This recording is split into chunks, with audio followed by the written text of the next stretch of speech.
the specific change it underwent in the last few months.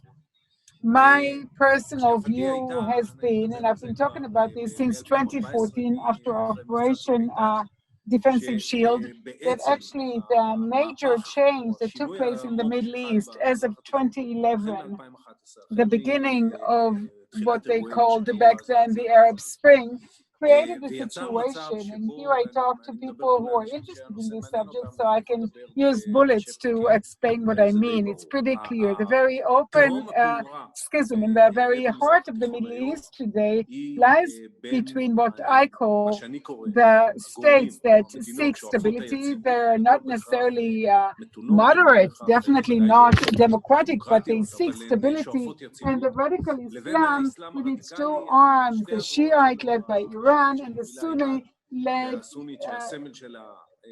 by ISIS until not too long ago, but you will have other symbols soon enough. And this fact created an opportunity for the State of Israel in order to do two things that are interrelated. And here, of course, I get to the very core of the political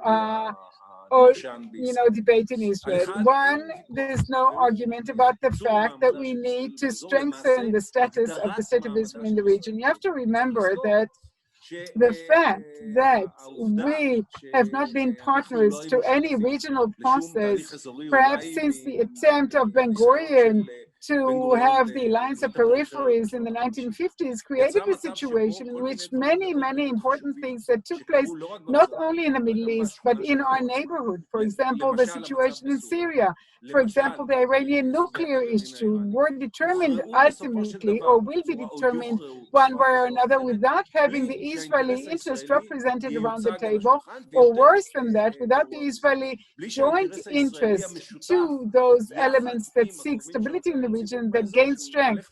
Because of that schism in the Middle East, because of that threat that the radical Islam poses to the entire region, would not be present on the table. A very clear example is Syria. It is a country that borders Israel. We have a very strong interest in it.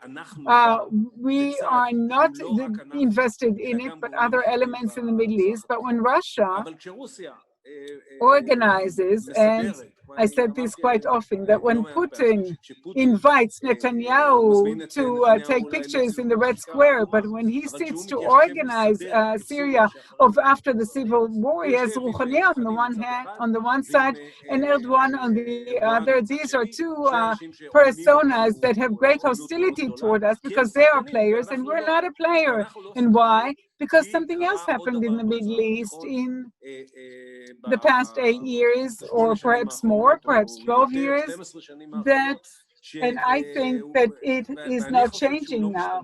Despite the recent agreements, despite the very deep involvement of the Trump administration and the push he gave to these recent agreements.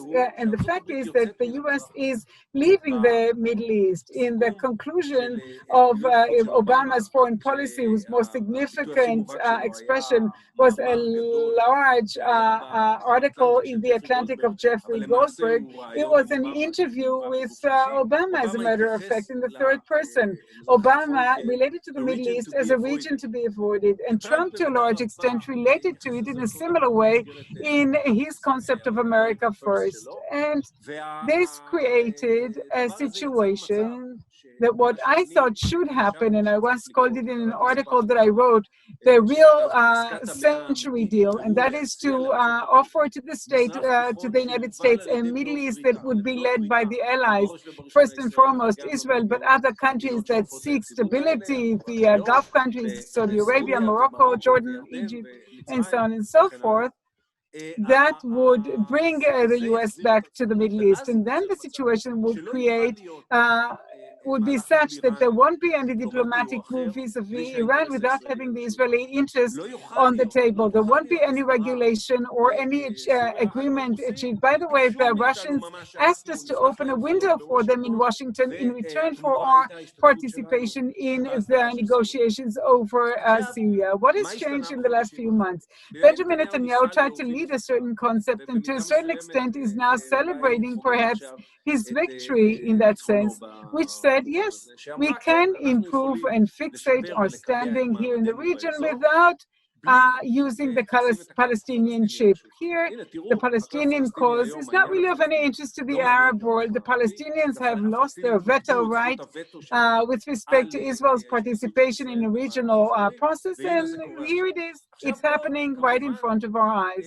Benjamin Netanyahu and myself have disagreements between us. I think that parting with the Palestinians is a major interest of the State of Israel if it wishes to stay Jewish and democratic, and I see this as a win-win situation, that we, together with these countries, would actually fixate the status of the State of Israel in the region, and together with them, we would ignite the process of parting with the Palestinians that has been stuck for many years.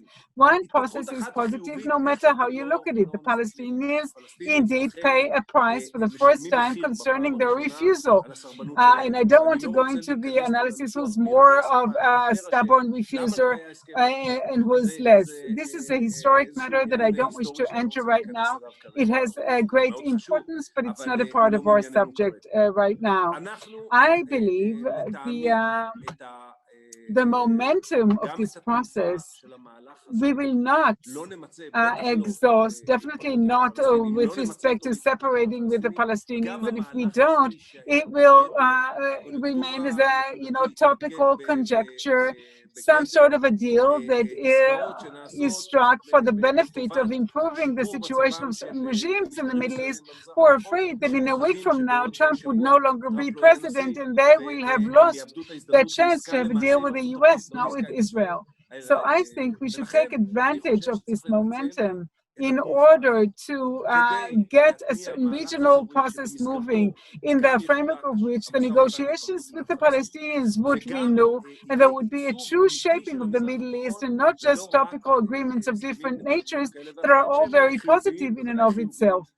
That, and when we look at the situation more generally, the role of the Ministry of Foreign Affairs, regretfully, I see no change.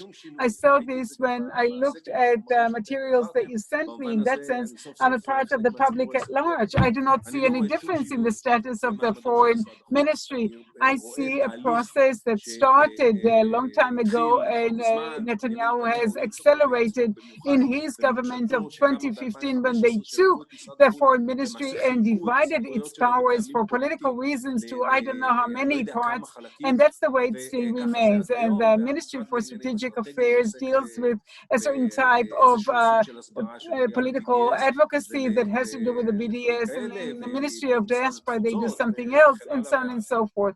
That, in my view, is a very substantial mistake. The Foreign Ministry, because of its foot on the ground, boots on the ground, and because of the fact that these matters are interwoven and they must be embedded in the very same center of knowledge and action. Everything had to pass through the Foreign Ministry, but it won't happen with Benjamin Netanyahu because of political reasons. This is why we first did this in the 19th Knesset, a member of Knesset, Ronen Hoffman, and myself, and then I took it when he left the Knesset, and I submitted the bill to stabilize the Foreign Ministry and its network.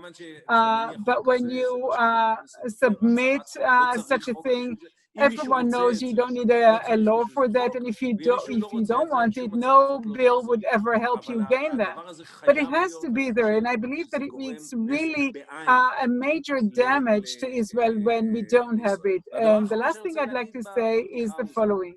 Not only is it technically impossible for the Foreign Ministry to be there, that was even the case before Netanyahu. Traditionally, the ministers of foreign affairs were eager to be ministers of foreign affairs, not the heads of the foreign ministry. They never bothered to nurture their ministries. I don't know if you know them, but I'm sure many people know the very dire situation of our missions abroad, the very dire situation of the foreign system in many other aspects. I tried to help their unions people when they went on strike and to mediate between them and the foreign ministers, but that creates a situation in which we do not see any coordinated, integrated action of one system that is backed up by the vital interests of the State of Israel. And I'll say, by way of an ending, what I believe is an interest of the highest order for the State of Israel and can become even more problematic as of next week.